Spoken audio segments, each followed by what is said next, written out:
Gong Sunhang saw the determination of Cheng to protect the people. He led Cheng to the east of the city to meet the enemy. In the east of the city, Ashlar Falcon wore a mask. He led tens of thousands of eagle divisions, the most powerful of the Ashlar tribe, to attack the city. Gong Sunhang knew that the battle was difficult to win, but he still bravely met the enemy.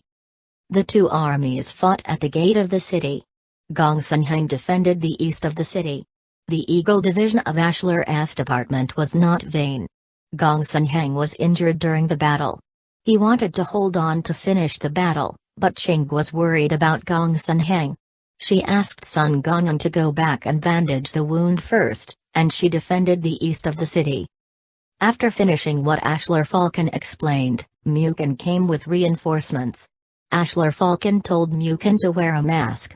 Seeing Ashlar Falcon looking at the wall, he saw the figure of Cheng, and Mukin also accidentally found the Cheng. He knew that Cheng was friendly with Ashlar Falcon, but since the two were not sincere friends, he decided to capture the thief first and take the life of Cheng first. Ashlar Falcon couldn't help but shut up Mukin. Subsequently, Ashlar Falcon ordered the siege of the city. Cheng watched the fierce arrival of the Eagle Division. This time, the Eagle Division was raided. She expected that the Eagle Division's horses would be hungry and thirsty, so she ordered people to throw food and fodder under the wall, which broke the Ashlar Falcon's plan. Mukin did not expect that their plan would be disrupted by the Long Song. Mukin asked the Ashlar Falcon to kill the Long Song. After the Ashlar Falcon hesitated, he pulled out the bow. The Long Song also turned the bow to the Ashlar Falcon. The two shot an arrow at each other. The Ashlar Falcon escaped the cold arrow of the Long Song. He deliberately shot the arrows. Although the Long Song was hit by an arrow, it was not hurt to life.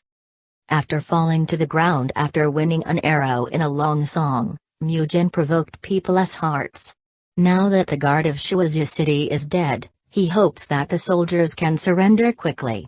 Listening to Ashlar's voice shouting and singing hard, she pulled out the arrows and stood on the wall to cheer up the army. Looking at the strength of Cheng and his strongness, Ashlar Falcon was half distressed and half in a dilemma. He ordered to camp outside the city, giving Cheng a chance to breathe. After Cheng woke up, she asked to help her change the medicine, and then went to Gong Sunhang to discuss the method of asking for help. Outside the city, Ashlar Falcon was worried about the Long Song, and even wanted to sneak into Shuazhu City to watch the Long Song. Mukin knew that Ashlar Falcon deliberately shot the arrow, and he advised Ashlar Falcon not to act rashly.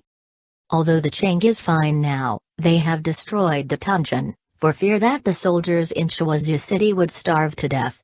Subsequently, Ashlar Falcon came forward to solve the hidden danger of Toka, and Shuazhu City must be taken over by the Eagle Division. The next day, the Ashlar tribe captured Daezu, and the people in the city fled in a hurry. Lian was in Daezu.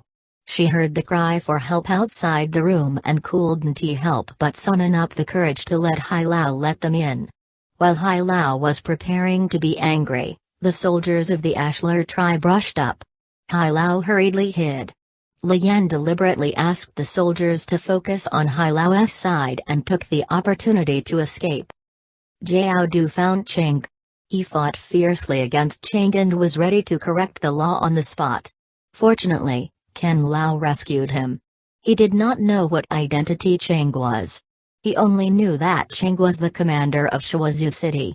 She strongly rejected foreign enemies and was a meritorious official of Shuazhu City. After that, Cheng thought of the way to save Shuazhu City. The stone canals drained from the river could lead to the city, so they could sneak out to report to the outside world. Cheng originally wanted to go to Daezu in person to ask for help, but Gong Sunhang stopped Cheng. Now Cheng is seriously injured and has no energy to go out for help. Gong Sunhang wanted to go in person, but Gong Sunhang must be guarded in the city. Knew the overall situation. He decided to go to Daezu for help without saying anything. Although Cheng did not want to be in danger, he decided to ask for help. There is no other way at present, so she has to tell to be very careful. Ashler's wolf army invaded Dezhou. They ravaged and killed the people in Dezhou. Li Yan was unwilling to kneel on the wolf army. The wolf army soldiers were ready to kill Li Yan. At the critical moment, Mu Jin came to Dezhou with the order of Ashler Falcon to do business. He inadvertently saved Li Yan's life and let go of all the old and young women. He went out to ask for help, but when he heard the news of the loss of Dezhou, he had to return to Shuazhu and send a letter to Cheng. On the way, Adu was caught by Zhongshi's people. Tokashi wanted to kill Ade, but Ade said that he knew the situation in Shuazhu City, and he was willing to go to Shuazhu City on behalf of Zhongxi to talk with Gong Sunheng. Hearing this, Tokash spared Adu's life, ready to tie Adu to the horse and take Adu to the battle.